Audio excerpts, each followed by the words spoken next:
एक बार की बात है, एक गांव में एक ज़ेन मास्टर रहा करते थे, जिनका नाम था ज़ेनज़ी। ज़ेनज़ी बहुत ही ज्ञानी और सुलझे हुए महात्मा थे। लोग दूर-दूर से उनके पास ज्ञान अर्जित करने के लिए और अपनी समस्याओं का समाधान पता करने के लिए आते थे। ऐसे ही कोज़ी नाम का एक युवक एक बार उनके पास आता है और अपनी समस्या उनके आगे रखते हुए कहता है कि मास्टर, मेरे मन में हर समय कोई ना कोई विचार चलते ही रहते हैं।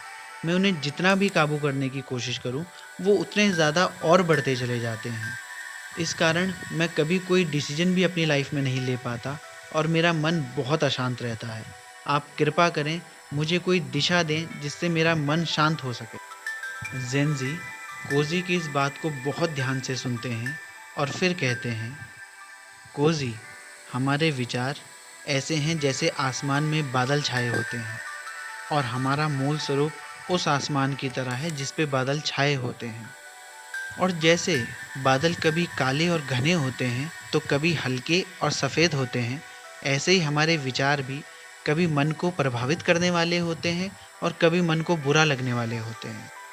यानी कभी विचार अच्छे आते हैं, कभी बुरे आते हैं, लेकिन दोनों ही विचार, जैसे आसमान बादलों से अलग है, वैसे ही हमारे मूल स्वरूप से अलग है।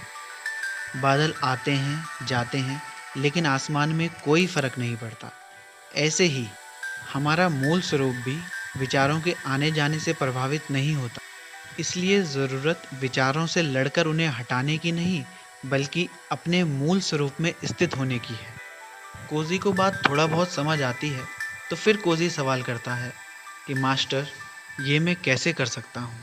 फिर ज़ेनज़ी आगे से समझाते हुए कहते हैं कि इसके लिए आपको रोज़ ध्यान करना होगा और ध्यान में भी आपको अपने विचारों को रोकने की कोशिश करने की ज़रूरत नहीं है। जैसे कभी आप किसी गली के किनारे खड़े हों और वहाँ से लोग आते जाते जाएं और आप उन्हें देखते चले जाएं, ऐसे ही आपको अपने विचारों को देखना है और बिना उन विचारों में कोई अच्छे या बुरे का लेबल लगाए बिना शांति से हर एक विचार को स्वीकार करना है और अपने मूल स्वरूप में स्थित होकर हर विचार को बस शांति से आते जाते हुए देखते चले जाना है। ज़ेनज़ी की ये बात सुनकर कोज़ी ध्यान करना शुरू करता है।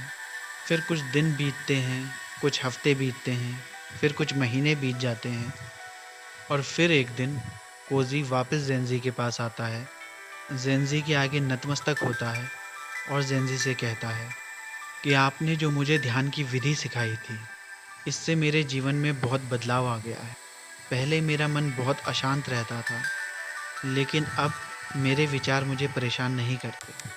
वो आते जाते भी रहते हैं, तो भी मुझे प्रभावित नहीं करते और अब मैं अपने जीवन में एक गहरी शांति और सुकून का अनुभव करता हूँ।